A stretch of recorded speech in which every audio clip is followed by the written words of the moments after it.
Hello, and welcome to the FI Entrepreneur, Financial Planning for the Risk Taker. This podcast will show you how to achieve FI through entrepreneurial pursuits by developing a well-calibrated and thought-out plan for risk management so that you can maximize the rewards. Hosted by certified financial planner, enrolled agent, and serial entrepreneur Ben Martinek, this is the FI Entrepreneur, Financial Planning for the Risk Taker. The information presented in this podcast is for educational and entertainment purposes only. None of the content is presented as investment advice. Consult your financial professional before acting on any of the information presented in this show.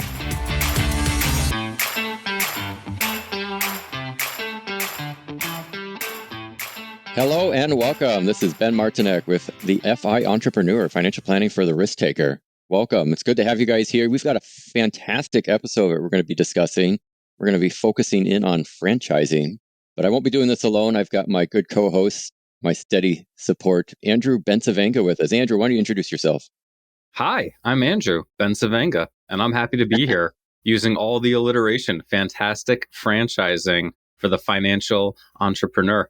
And I'm super excited about this one. This is something that we hadn't really spoke about much. I actually have some experience with it because we took Galmegi and we kind of franchised it. We didn't totally franchise it, of course, only opened about 6 locations.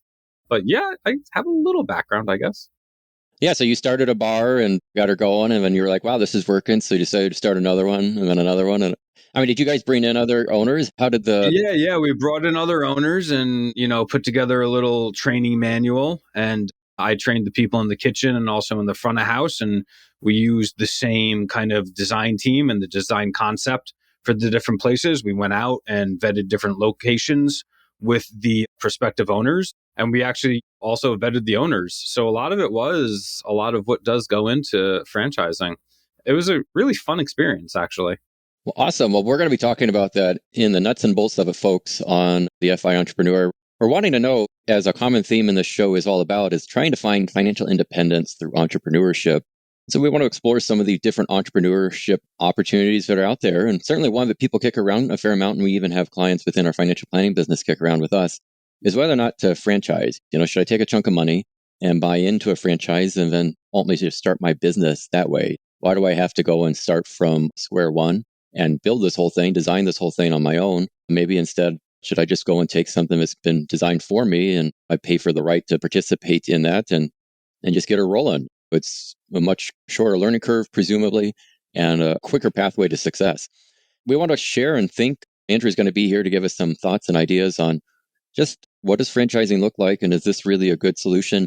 And more so to our point, is it going to be a good source or a place for financial independence and hit on this broader FI concept of really finding a work-life balance where we can get some passive income coming in and have our daily needs met, and we don't have to be in this grind all the time, 9 to 5 or 9 to 9 or whatever the grind might be. Our reality is if you're a business owner, your grind might be a little more than just 9 to 5. So what's this look like, Andrew? You've been looking around and researching in franchising and just even with your own experience. What are some of the pros in your mind for using franchising as your pathway to financial independence? Well, I think you touched upon a lot of it. A lot of people do have that small business ownership dream. They want to be their own boss. They want to ditch the 9 to 5. They get all starry-eyed. But then at some point, they're not really a visionary. And I think this includes myself also. I'm more of a cog turner. I don't have those big ideas. I don't have the next idea for the next big business. So the idea of a franchise is kind of cool. I don't have to do all the marketing. I don't have to do all the branding. I don't have to come up with the models. The other cool part is that if you're a little bit more risk averse, one of the articles I read, it was referring to franchising as entrepreneurship or small business ownership with training wheels. And that's really kind of a more comfortable way to jump into this for a lot of people. So it's definitely something that I hadn't really thought of in the past as much, but I think it's got a lot of legs on it. Sure. So you get a lot more support in a franchise arrangement. Like you're not just, versus my own experience, which I got some support in starting bona fide in the financial planning business. I joined a few associations, which part of the membership fee being with them was to kind of help you to get going and provided a forum and people to contact and reach out to. And look, I mean, that's just critically necessary because not getting any support at all would, gosh, that'd be a very daunting task to go and start a business and not have anybody to lean into or someone's shoulder to tap and say, hey, can you give me some help? But I mean, a franchise by and large, I mean, this isn't just like franchising entity. What do they call that? Is the franchisee? Do you know what the official term is for the person who? I believe it is the franchisor and the franchisee. Pretty straightforward that way. Yeah, so the franchisor, I mean, they want to see you succeed. I mean, that's their business is to see you succeed. And so now you're buying in to have someone else get behind you and make sure that this works, that this is a profitable entity for you and it ultimately meets your own dreams and aspirations. And there's a lot to be said about getting someone else on your team who's just as interested in your financial success as you are. So, yeah, I see this as a big support reduction. Probably the big difference, though, if it comes to my mind, is there's really a franchise tag, right? I mean, it costs money. There's a big down payment that comes into this that you may not necessarily have to come up with quite as much if you're simply to start on your own. I mean, everything is designed for you in a franchise. So you don't have to figure out that design that's already put together, but you got to come to the table with a little bit more capital. Is that your take or thought on this? Is that really the big drawback maybe to a franchise? Yeah, that upfront nut is going to be really what you're working towards. So definitely in that model, you've got an initial investment. And the initial investment, a lot of it is that first franchise fee. You're just going to hand them 10, 20, 30, maybe even $50,000 or more for the right to even play at their table, right? And then they might have additional net worth requirements from you and liquid cash requirements. And then also, you've even got to get the space. So after you've given them their franchise fee, you've given them all these other fees, then you got to go out and find a building even. So it does wind up building up and adding up pretty quickly. So it's not like you're going to just go out tomorrow and get a McDonald's, right? You're going to have to find a franchise that fits your budget. But it is definitely doable. The other side of that, in addition to the initial fees that you're going to have to pay, is that you will have an ongoing royalty fee and you will have an ongoing ad royalty fee. Generally, most franchises, they're going to charge you a percentage royalty fee and then also a percentage advertising or marketing fee, generally between 2 to 5%, could be a little bit higher than that. But that royalty fee is also that franchisor, the head company's really motivation to keep you solvent and they want to keep you putting quarters into the machine to make sure that they're getting their return on investment with you. So, I mean, your take then, I mean, if someone wanted to do this, probably one of the biggest obstacles to it is just like you need to have 50 to 100 grand or better in money ready to go to make this work. I mean, I would think that's like table stakes. Yeah. That's like the beginning bit. For even like the lesser expensive franchises, 50 to 100 grand is what you would want to be having. That's like really the minimum. Sure. And so just saving up that amount of money obviously could be a challenge for some people, for sure. I mean, there's different ways in which you could potentially tap some money and get into that, whether it be an early distribution on your retirement accounts. Not necessarily advocating for that, but there's a possibility, Yeah, I was about to say, as a financial Right. planner, are we advocating that right now? Yeah. Well, I mean, I do see the broader pursuit of FI as perhaps a replacement to those retirement accounts. And so if you want to pivot to this and start to use this as your retirement strategy rather than the investments in the broader markets, yeah, I think there's some feasibility where that could make sense. But yeah, we need backup plans, right? Or do you want to go all in and like you're putting all your money down, like the rent money, so to say, to make this franchise work? Boy, that gets to be a scary proposition. And so I see retirement accounts really as the backup to any of these entrepreneurship pursuits where, well, if this ultimately doesn't quite pay off the way we want it to, at least we had some money saved away. So yeah, I wouldn't advocate for that. I think maybe a home equity loan would probably make more sense as a possibility. And even just quite frankly, just simply saving the money. Small business loan. Yeah, you could do that. Right. Even cover your franchise fee? Do you think you could get a small business loan to do that? Actually, in the reading that I did, attaching yourself to one of these franchises actually makes you a little bit more attractive to banks and other lenders because, and this is one of the other bits that we didn't talk about, you do have that name recognition. Now you're associating yourself with a known brand. I'm Joe Schmo. I walk into the bank. I say, I'm going to open Joe Schmo's Pizza Shop. And they're going to look at me and say, we don't know you. But if I walk in there and I say, I'm going to open up a Dunkin' Donuts, I need a little bit of a runway to do it. That's a much different story. So you're able to lean into that a little bit. Well, and I think the Dunkin' Donuts in this example is going to be able to help draft your business plan, which is really critically important in getting that financing from a bank. And what's your market research and what are the numbers looking like here on a year by year basis for the next 3 to 5 years? That's obviously going to add a lot of comfort level to the bank wanting to lend that money. And, quite frankly, when you're starting out on your own, having such a robust business plan would be one of the biggest challenges. Just getting that clarity and a sense of where things stand, especially if you've never run a business before, you might not have a clue as to what you're doing. This is where you could lean into the franchisor and have them help you figure this out. So you could secure the financing. So that aside, I'm sure there's going to be some interest fees, financing charges to get those loans cost. Before we get too much into the cons of this, I mean, part of the pros that we're hitting upon is we've got the recognized brand, as Andrew's alluded to. We do have the training by the part of the franchisor. They're getting behind you and excited about what you're doing and want to see you succeed. And part of that training is not just training, but really a design. They're helping. They've already figured out the business model. They've already figured out how this wheel works. You don't have to go back and recreate it. And let me tell you, that's a pretty big win. That's a big win. I mean, this is kind of like running your own business and getting it up from the ground is a lot like trying to build your own home. There's a lot more that goes into it than what meets the eye.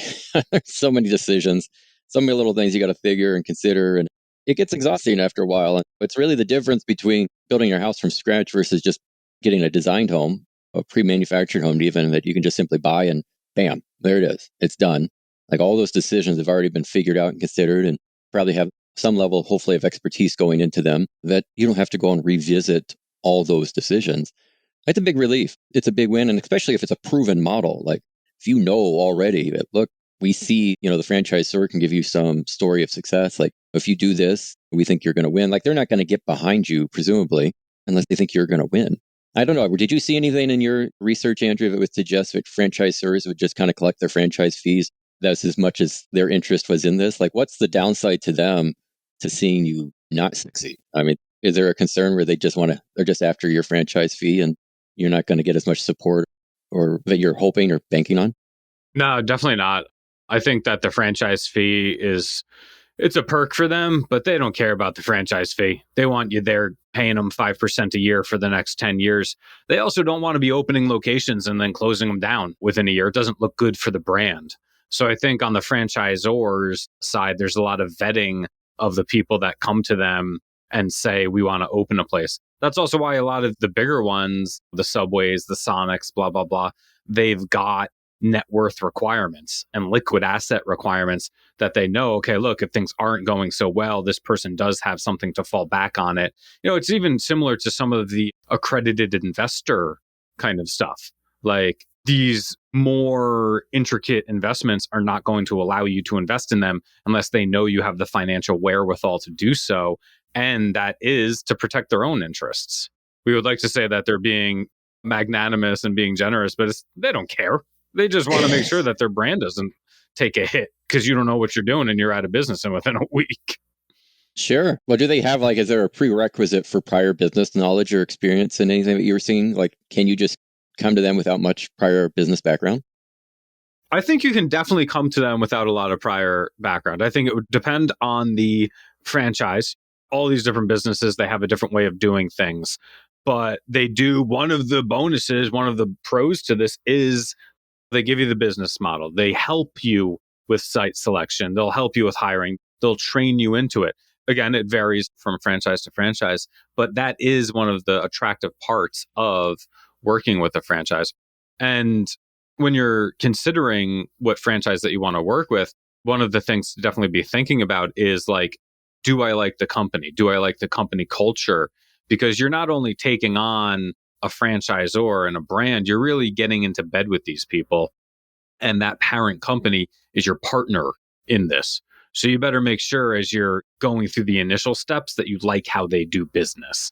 Because then your red flags there are going to be like, when things go south down the road, you're going to be kicking yourself and saying, oh, why didn't I see this? For sure.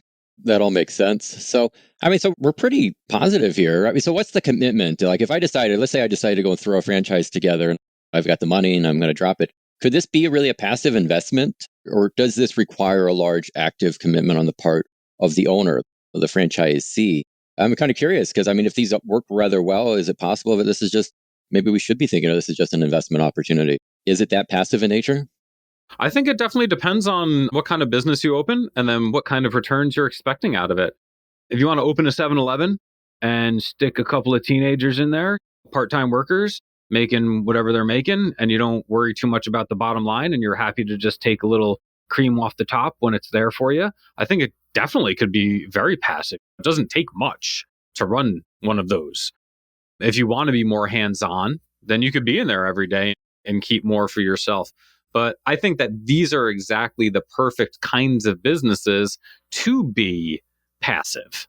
They've got educational learning academies, fitness clubs, hair cutting salons, gyms, home inspectors, hardware, real estate offices, right?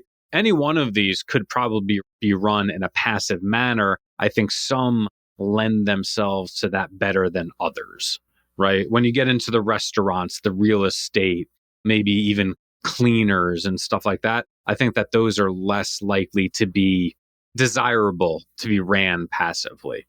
Right. I mean, so this is kind of an issue of, are you buying yourself a job by franchising? And so is is that what you're doing? Is I always wanted to be the manager of a Chick-fil-A, and so I'm just going to buy a Chick-fil-A. And now guess what? I got a job as a manager, and I happen to also co-own it. So And now I smell like fried chicken all the time. that's right. That's right. No, I mean, is that kind of a necessary component to these franchises that you're really in there on the day to day? Or is it more passive? Does it just simply depend? I mean, what I'm trying to get from you is it part of their business model where they're expecting a high level of involvement on you as the owner? Or is it more, do they lean the other way where they're actually trying to design this where, all of your daily operations can be outsourced through staff and you're really just needing to check in on this from time to time, more like really a rental real estate property arrangement? Where would you kind of peg this? Is this comparable to rentals? My first instance is to say the terrible thing, it depends, but it doesn't depend. These are built to be models. So I think that all of these, even the ones that I mentioned, even the ones that you would think would require more hands-on, I think that if you want to hire a manager and get a manager in there, you're going to be able to do that. It's going to affect your bottom line, of course. The more staff you've got to hire, the less money you're taking home. But I think all of these are designed, they're models, right? They're models. You've got the suppliers, you got everything in place. So as long as you got the guy in there and you're overseeing maybe just the manager and letting the manager oversee the rest of the staff, then you can let that just flow for you. Sure. So I think we ought to kick these around a little bit internally with our own financial planning practice and give this some thought as to whether we should advocate some clients to use this as a passive investment approach or something to diversify. Well, you're always looking for those alternative investments for clients. That's always the hot thing, right? Maybe this rather than Bitcoin or something else. This could be. No kidding. Yeah. Well, that would be a very interesting thing.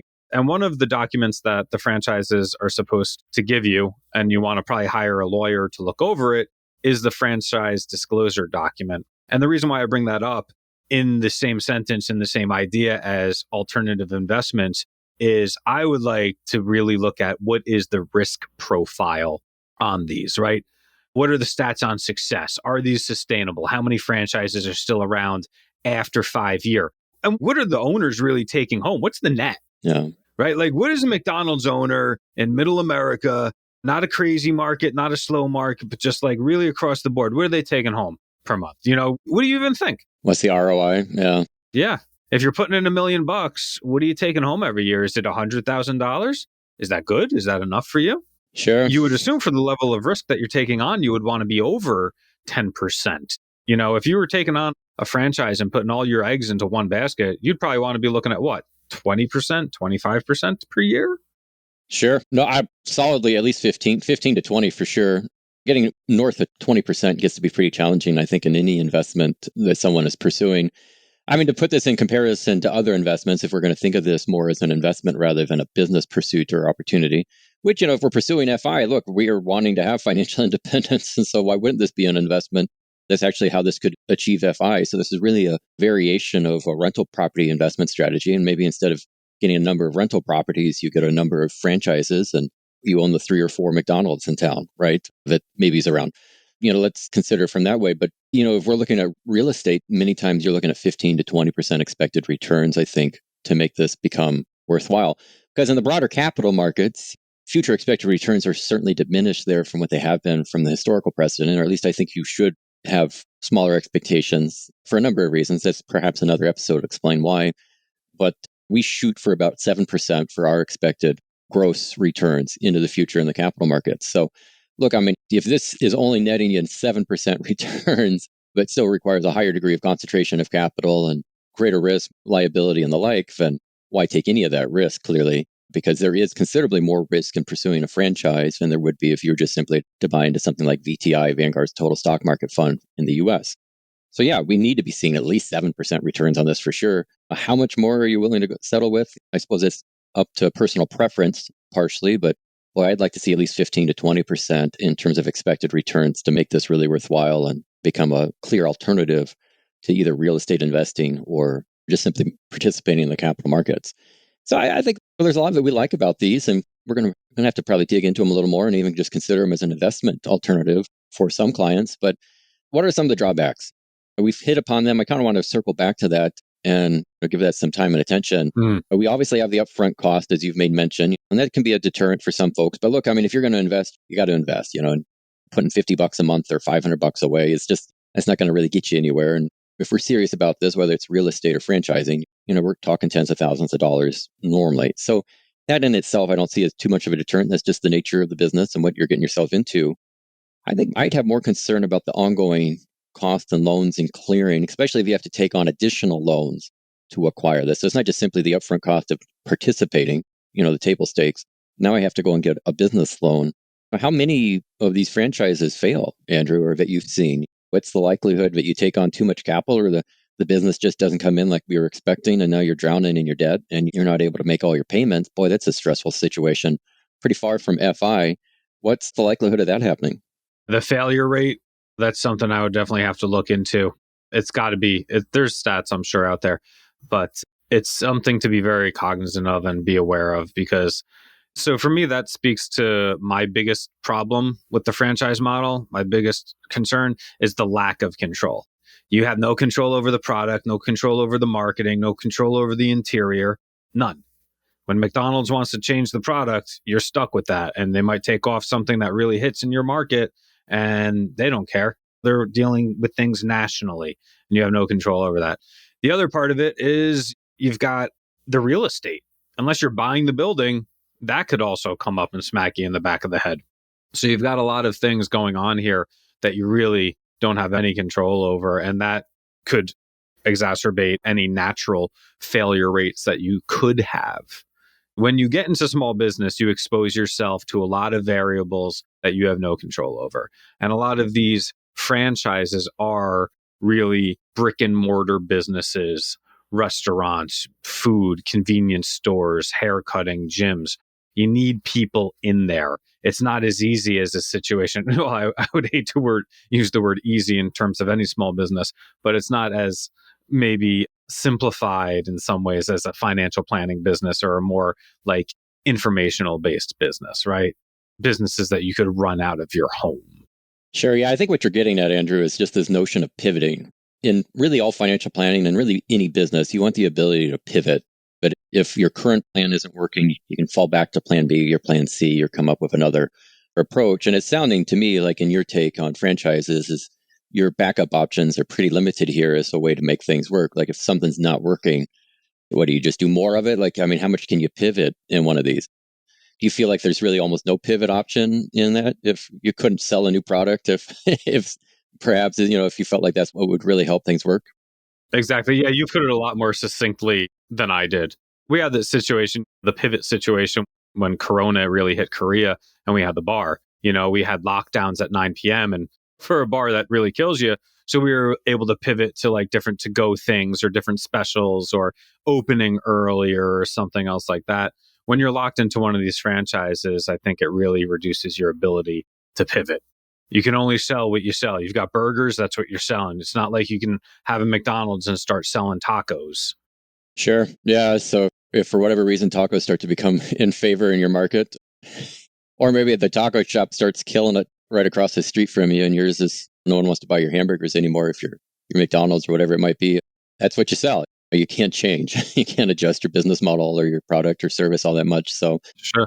Like if you were in a car dealership and electric vehicles become really popular and your dealership doesn't offer those, well, what are you going to do? Just you're going to have to wait, right? You're sitting on your thumbs. Yeah, so this is the plus and minuses of that franchisor. I mean, they're helping, they're giving you all the support, they're giving you the direction, they're maybe giving you a proven business model and a pathway to success, but it ultimately still only stays successful if that broader model continues to be successful and you are hitching your wagon to them. And so if they continue to be successful, you should be successful too, one would think. The problem is if that larger entity is just falling on hard times as a whole, unfortunately, you've hitched your wagon to them and you can't unhitch your wagon now. You're going to go down. If they're going down, you're going to go down with them. And so, yeah, I mean, that certainly would be a concern. I mean, it works both ways. It hopefully pulls you to success, but if they're running into hard times, unfortunately, it means you're going to run into hard times too. Okay, well, we're getting towards the end of our time here. Let's just hit on a few basic types. I mean, of the different ones that you were seeing franchises, Andrew, what's standing out? I mean, if you had a choice today to kind of dig into one of these further, what would you want to pursue? Gosh, so if I was buying myself a job, probably one of the restaurants, right? I love food. Maybe a fun little up and coming one. There was some like Hawaiian, this or that, or something maybe pizza based. But for a franchise that I felt could last through ups and downs of economies and everything else like that, I would probably be looking at something education based or healthcare.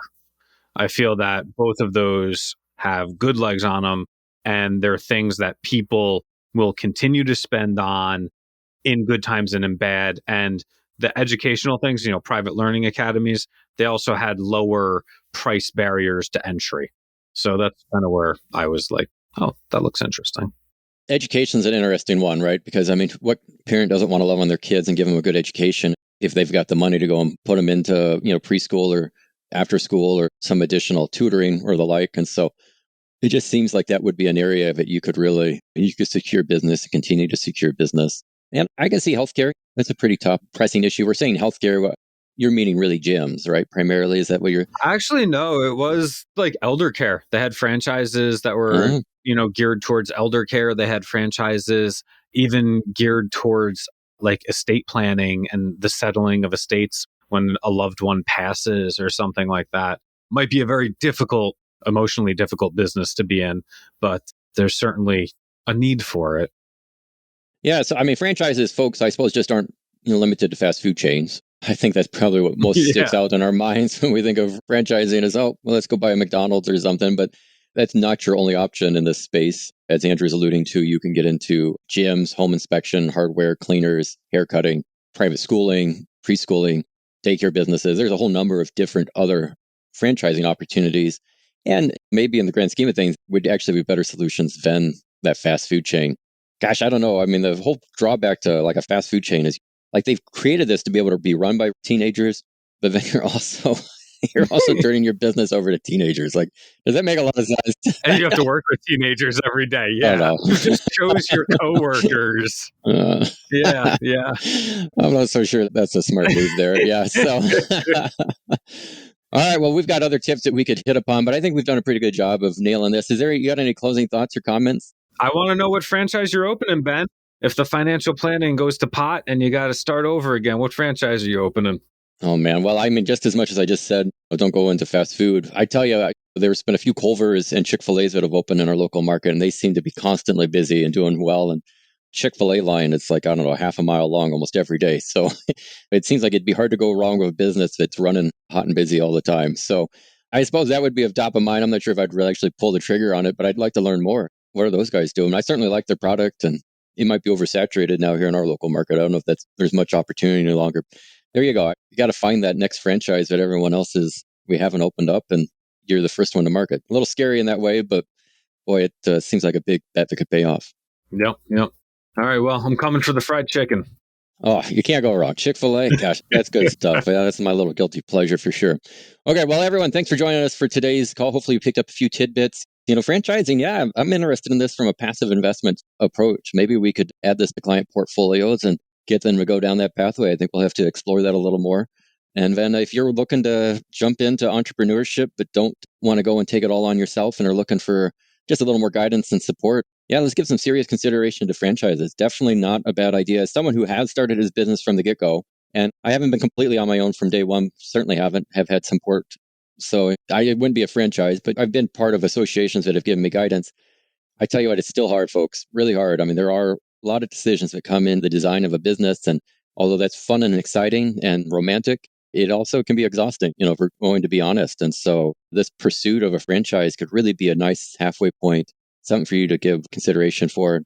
And, if it's something you want to look into further in your own finances, why don't you give us a call and we'll see what we can do to help flesh this idea out for you. Okay, well, that's it for the FI Entrepreneur Financial Planning for the Risk Taker. We will be seeing you next time. Thanks for listening. I hope you've had as much fun as we did. If you'd like to learn more about any of the subjects we spoke about, please visit our website for show notes, links, and more. Hit like, subscribe, or whatever button you've got in front of you to show some love. Remember, the information presented in this podcast is for educational and entertainment purposes only. Remember what Teddy Roosevelt said about the person who strives greatly. If he fails, at least he fails while daring greatly, so that his place shall never be with those cold and timid souls who neither know victory nor defeat. Until next time, keep striving. Thanks again, and be well.